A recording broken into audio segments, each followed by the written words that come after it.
Welcome Top News Today. It is wholly understandable that no one wants to work for Donald Trump. But it is also potentially putting the nation in grave danger when it means that key positions are filled by people who lack any demonstrable qualifications. The Washington Post reports that the latest troubling example is at the Office of National Drug Control Policy (ONDCP), where a 24-year-old recent college graduate, whose professional experience includes little more than working on the Trump campaign, has been named Deputy Chief of Staff. Taylor Weymouth, who just under 1 year ago was an undergraduate at St.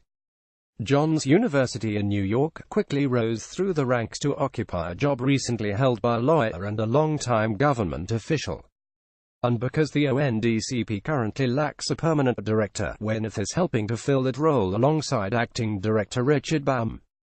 As the Trump administration weekly attempts to address the growing opioid crisis, at least 7 appointees to the ONDCP have left the agency, leaving much of the crucial duties that would be filled by a chief of staff and general counsel in the hands of Weymouth. But the Post noted glaring inconsistencies on different versions of Weymouth's resume, such as differing dates of employment at past jobs, including director of production at a family firm that specialized in processing chia seeds, but was discovered in 2011 to also be processing illegal steroids from China. Weymouth's stepfather pleaded guilty to federal conspiracy charges.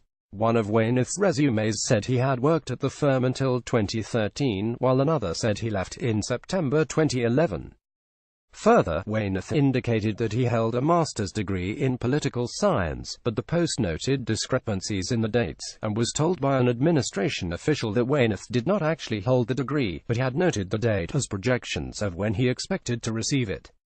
And even his role on the Trump campaign seems to have provided little to no relevant experience to the high-level job he now holds at ONDCP.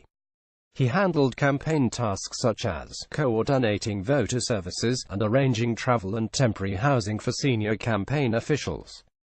He also worked directly with Rich Dearborn, then director of Trump's transition team, on special projects, according to one of his resumes, the Post noted. Unless those special projects, including drug abuse education, are something similar, it is difficult to see how Weymouth could come across as qualified to hold the Deputy Chief of Staff role in charge of overseeing the nation's drug control policies and addiction responses. But of course, in the Trump administration, a lack of qualifications and knowledge is practically considered an asset. Trump seems to prefer people who are embarrassingly ill-equipped to fill the jobs for which they're nominated and who have fraudulently pumped up the resumes to try to cover up that fact. Indeed, even among Trump's cabinet, it's a point of amusement how incompetent they are. And of course, all of these people, down to young Weymouth, have been installed in their ill-fitting roles by a man who embodies the very concept of being the wrong person for the job. The opioid abuse epidemic is a rapidly expanding crisis, one that threatens millions of lives each year, more than breast cancer, and in 2016, more than the number of Americans killed in the Vietnam War. It requires a vehement response, one based on scientific expertise and run by the very best minds the country has to offer. To Trump, that includes his wife and a recent college graduate who helped book travel arrangements for campaign staffers.